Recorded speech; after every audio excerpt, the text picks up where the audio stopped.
Hey, hey, hey, welcome to Grow Girl Podcast, where we empower women one conversation at a time.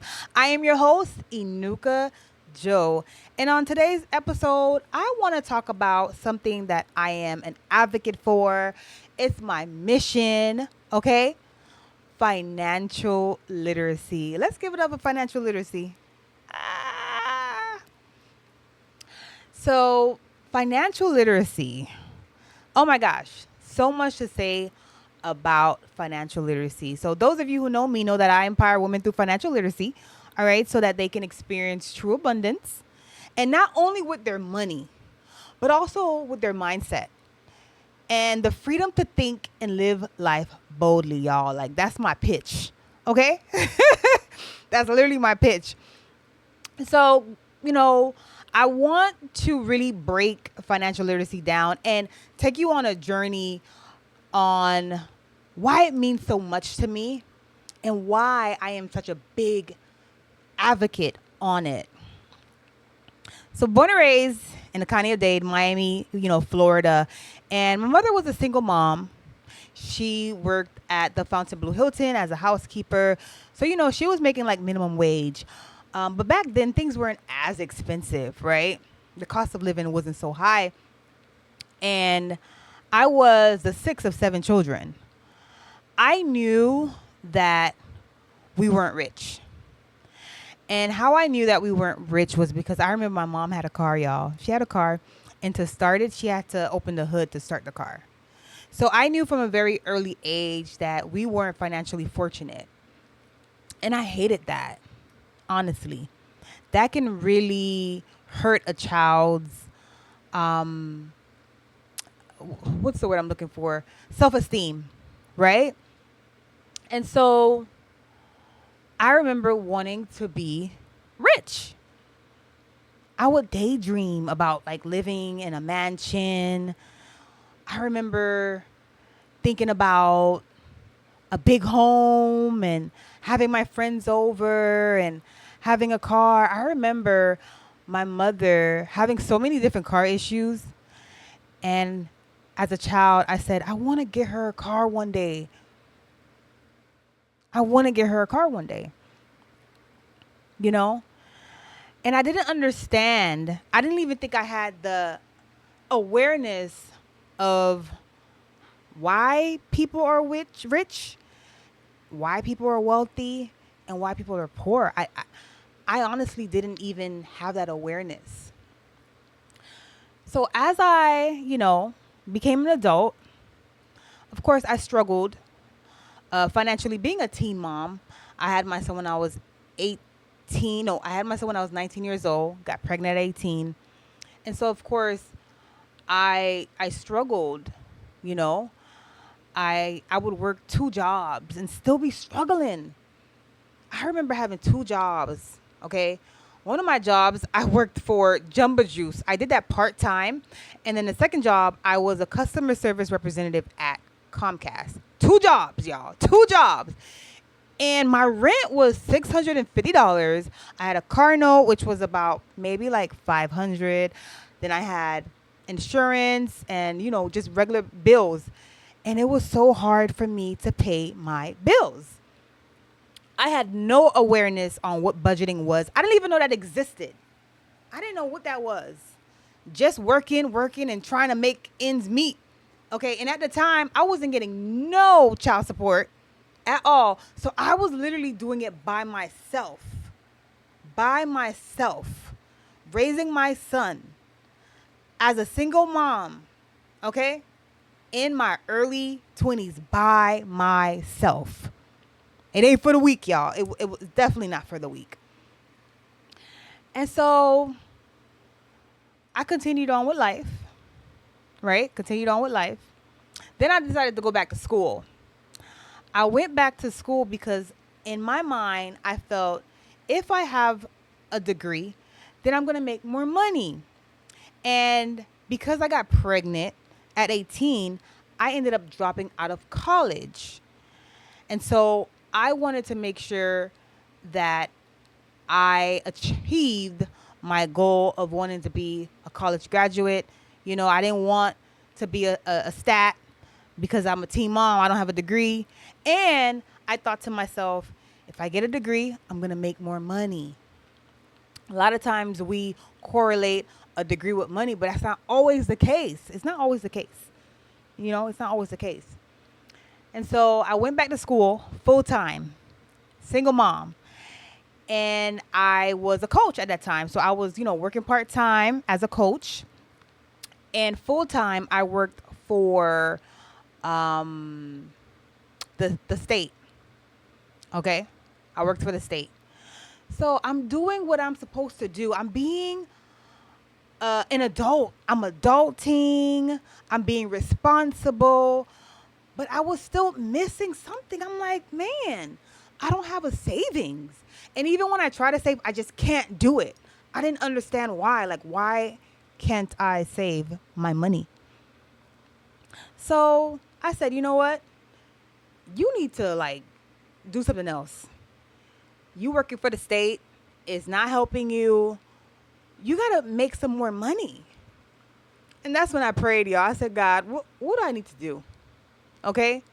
What do I need to do? And that's when it was two answers. It was either, real estate or insurance. So insurance was the least resistant path for me to take. Why? Because I already had a friend who was doing insurance and she was going to teach me the ropes. And the company that I used to work for, they were going to pay for my insurance license. All I had to do was study. Now, if I took the real estate route, I would have had to pay like $600 to start studying, for the real estate exam. It just was too much. I said, let me do insurance. And I prayed, y'all. I said, God, it's so much going on right now. I really do not feel like studying for this insurance exam. Like, what is this? Right? Give me the desire. Help me. I prayed that prayer. I remember praying that prayer literally. And I kid you not, the next day, I just felt this rush, this resilience just came out of nowhere for me to study for my insurance license. And I studied. I woke up 5 o'clock in the morning, studied in the morning. I studied at night before bed.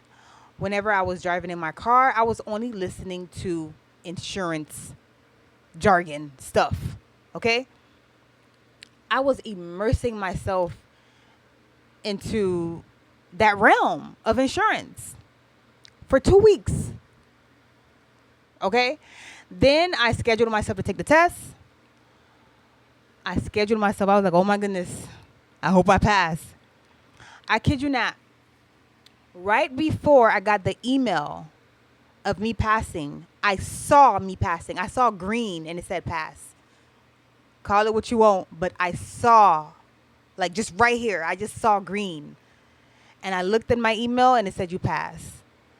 And I listen, I'm telling you guys a testimony. I heard and I felt in my spirit, God said, you're going to help a lot of women. That's what I heard. And I said, thank you, God. And I started, my career as an insurance agent in 2020.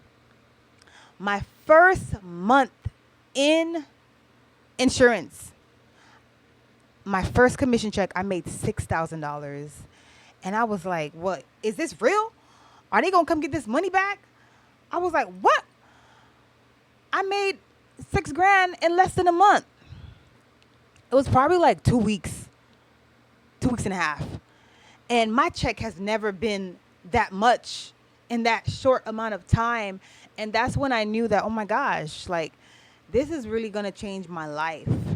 Now, I'm going to let y'all know now. I didn't receive that $6,000 every month. It fluctuates. I was a captive agent. And I had to quit my job. I had to quit my 9-to-5 job. Do you know, every morning when I would meet with the company that I worked for prior, I had the bubble guts. I was so scared. I had diarrhea because they told me I had to quit my job. And I said, what you mean? I'm not going to have a check every 2 weeks? I have to really work hard to make this money. I was scared. Yes, me, Inuka Joe, was fearful of being an entrepreneur. Yes, I was. Okay? I remember my friend, she would text me, "Are you okay? Because you look crazy on this Zoom." Like, you could see the fear in my face. I'm like, my bill's coming up. I got to make sure I make this commission. Like, that's how scared I was. But I kept going. I kept going. I got mentors. I made sure that I was around some of the top agents so I could learn from them, see how they spoke to their clients. I did all of that, right? And God had to stretch me. Oh my gosh. He stretched me because I'm telling you, I was so depressed. I couldn't even get on the meeting because I'm like, I don't have a consistent paycheck. But it was for my good. I had to learn not to depend on that. I had to learn not to depend on that. It was like a crutch for me. Now, me being in that industry, I started, wanting to learn more, of course, because you want to be educated when you're speaking to clients. If they ask you certain questions, they already look at you as a financial advisor. So I got to make sure that I'm on point. So I started doing research on, different things in a financial world. And that is when I learned about financial literacy. And I was like, oh my God, this is what I was missing this whole time. Financial literacy, which is very simple.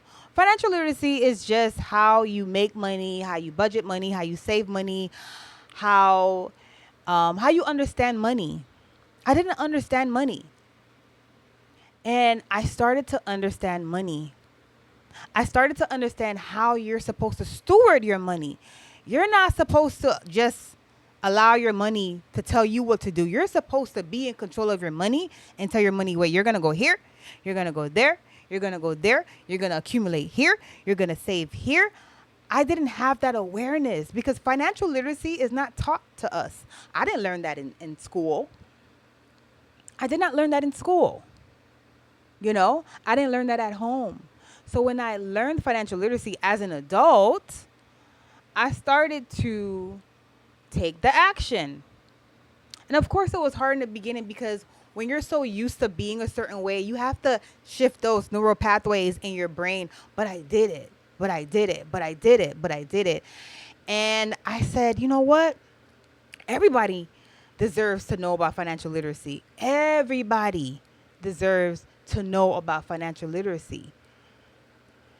And that is when I created, of course, a few years went by, and then I decided to create a nonprofit called Grow Girl, Grow Boy, where I teach the youth and single mothers, and obviously anybody else, about financial literacy.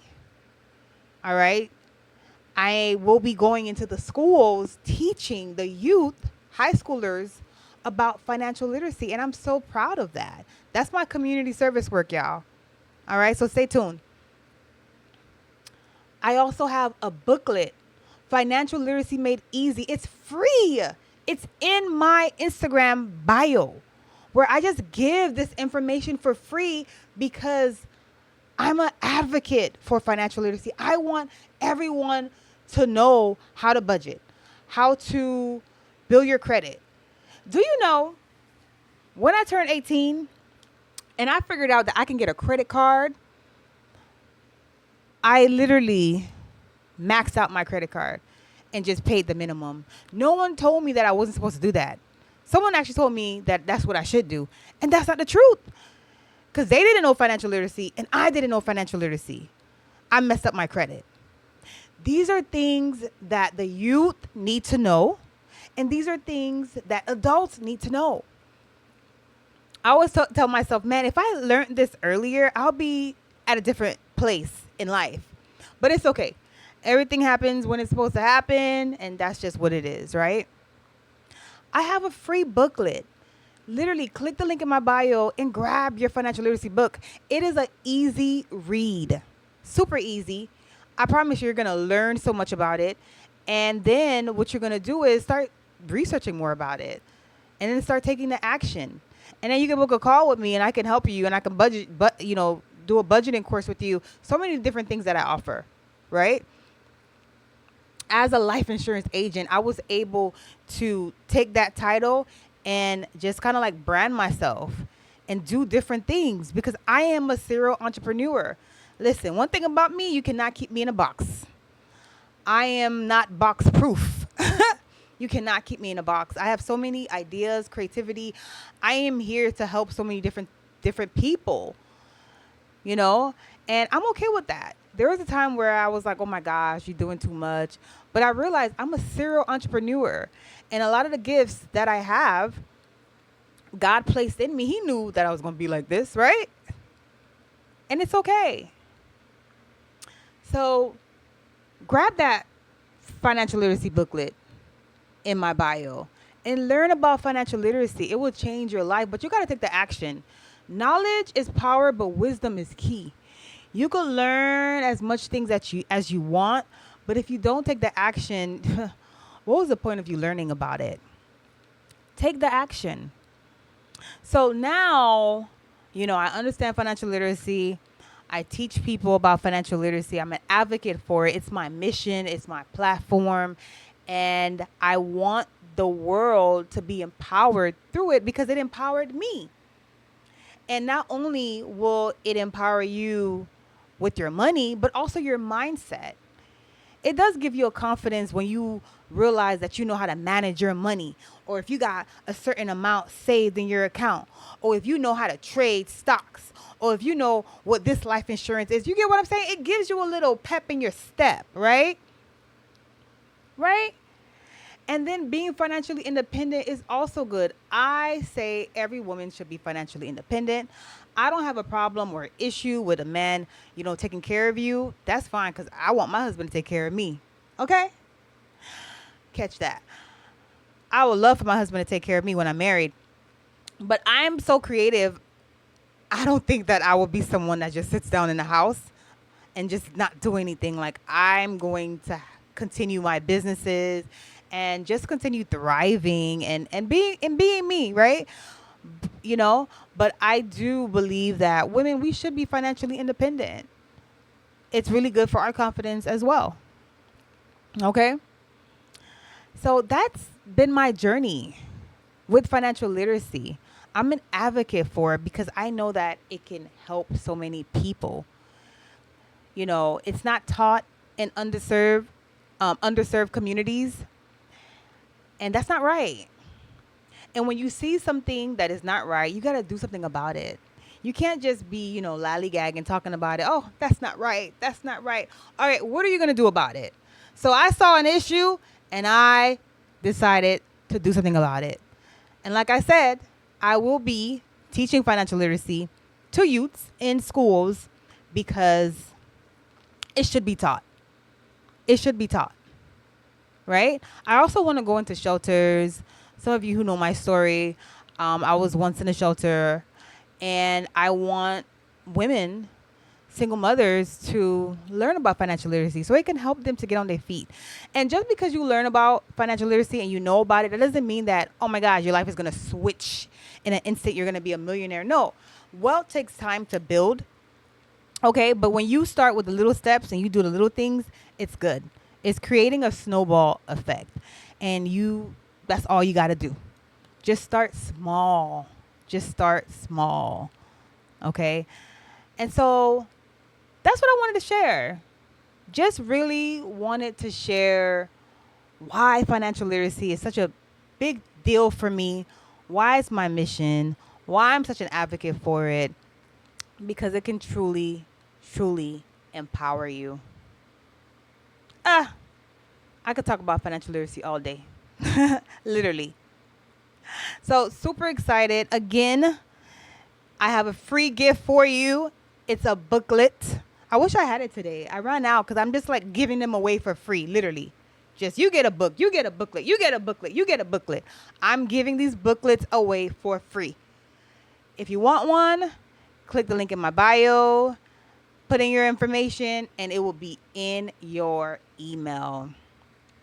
So it's been real. I am Inuka Joe.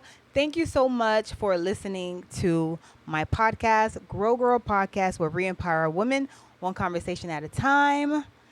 Please subscribe to my YouTube channel and follow me on social media at Inuka_Joe. Later. This episode is proudly sponsored by Reveille Mental Health and Wellness, where your well-being is their top priority. Their expert team offers a wide range of services, including individual, couples, and family counseling, group therapy, addiction, faith-based counseling, and more. Meet their compassionate team of licensed professionals and certified clinicians dedicated to helping you thrive. You'll have so many clinicians to choose from. You see, getting started is simple. Visit reveillemh.com, click I'm a new client, choose your preferred clinician, and book your appointment. Why wait? Take the first step towards better mental health today.